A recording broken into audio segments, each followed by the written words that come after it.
زیادہ سے زیادہ 4 منٹ بھی ہو سکتے ہیں، مگر پورے محفل کا خلاصہ اللہ تبارک و تعالی فرماتا ہے ان اولیاؤہ الا المتقون، بے شک جو اس کے دوست ہوتے ہیں متقی ہوتے ہیں، پرہیزگار ہوتے ہیں۔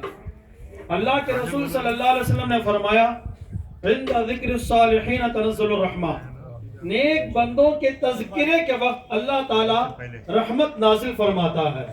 آپ دیکھے ہوں گے آخری جب شعر چل رہا تھا ٹھنڈی ٹھنڈی ہوائیں آنا شروع ہو گئی۔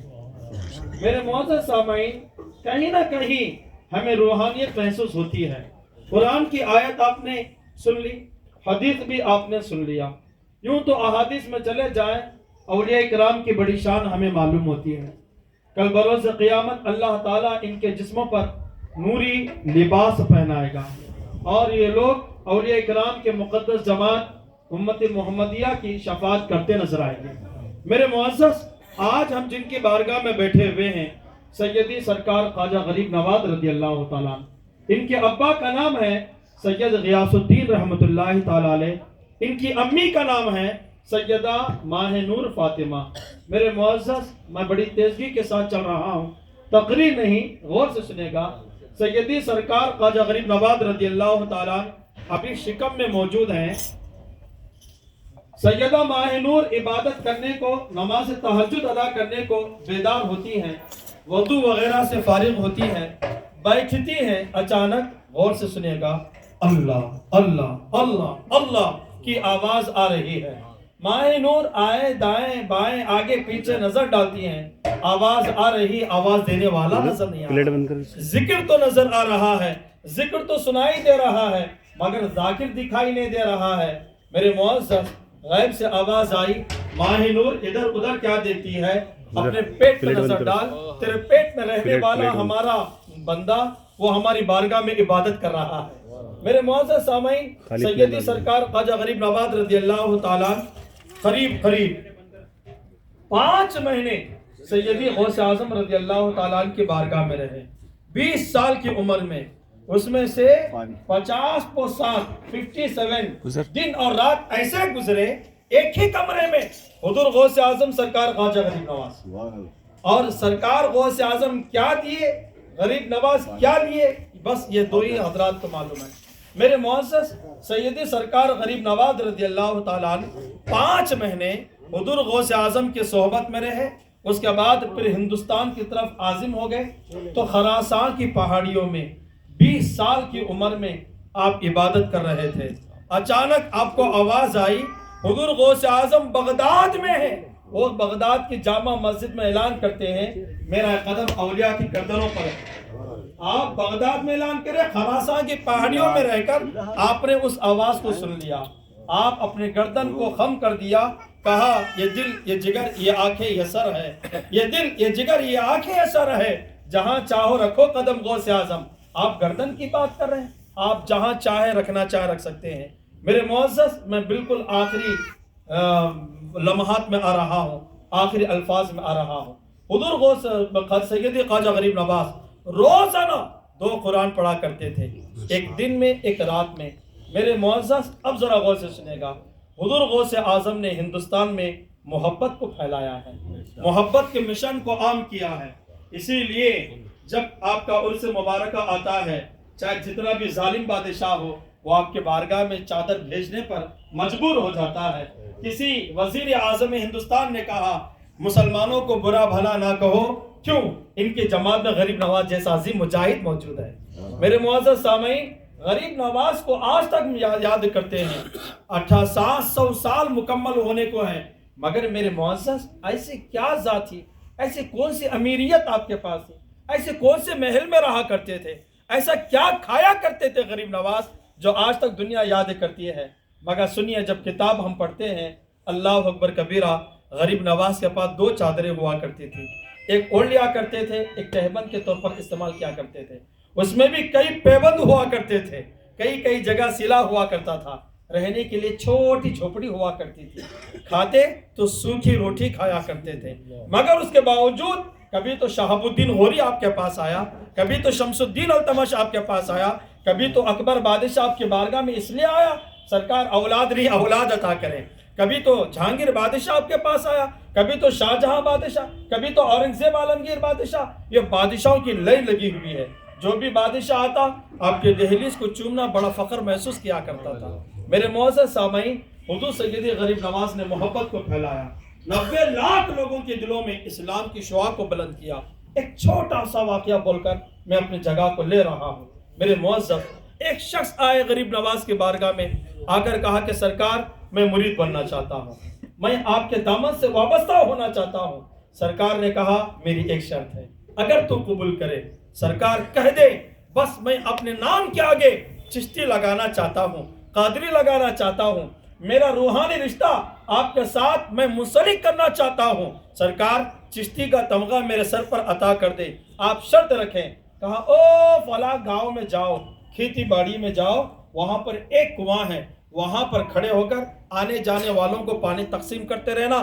جب ضرورت پڑتی ہم آپ کو بلا کر مرید بنا لیں گے، ہم آپ کو بلا کے مرید بنا لیں گے.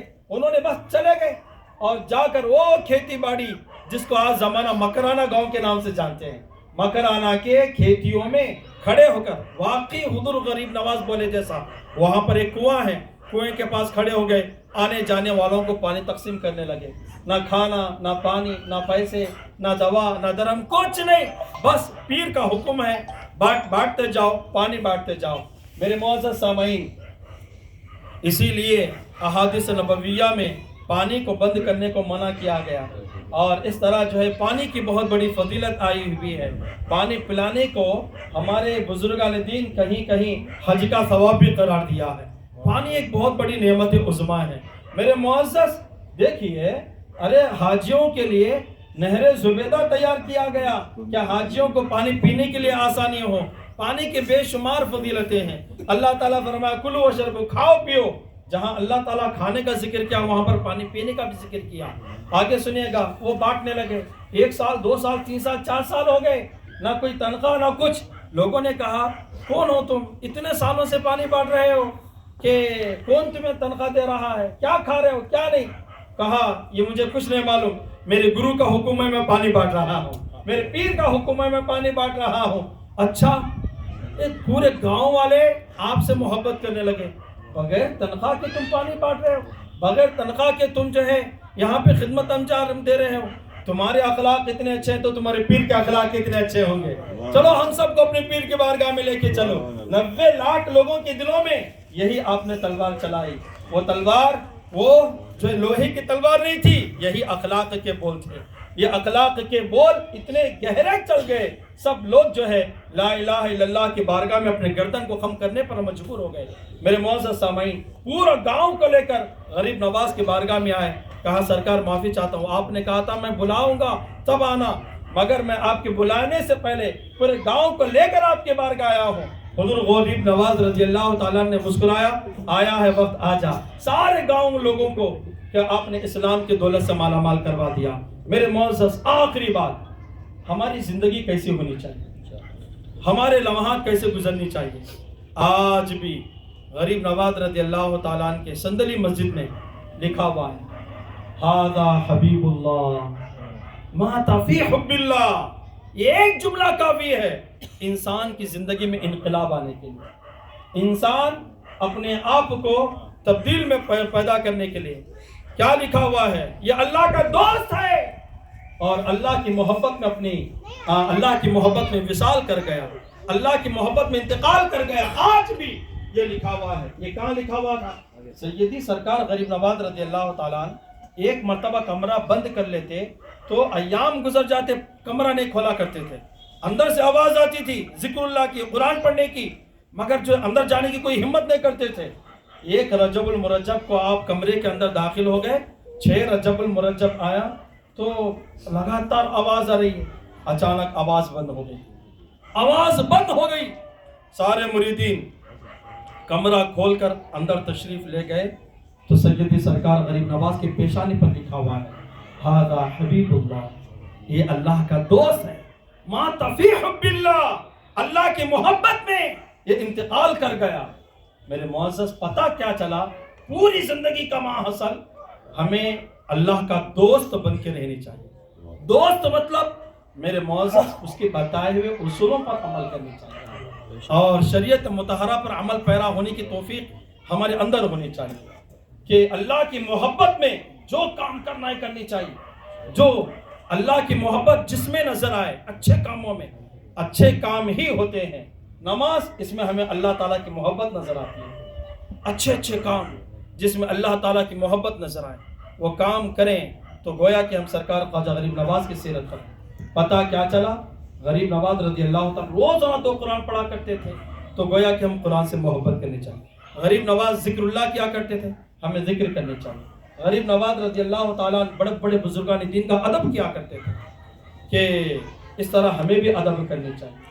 غریب نواز رضی اللہ تعالیٰ حضرت خواجہ عثمان ہارونی رحمۃ اللہ تعالیٰ علیہ آپ کو لے کر سرکار نامدار صلی اللہ علیہ وسلم کے بارگاہ میں حاضری دی, سلام پیش کیا تو روضہ انور سے آواز آئی وعلیکم السلام یا ہند الولی, اے ہندوستان کے بادشاہ تم پر بھی سلامتی ہو.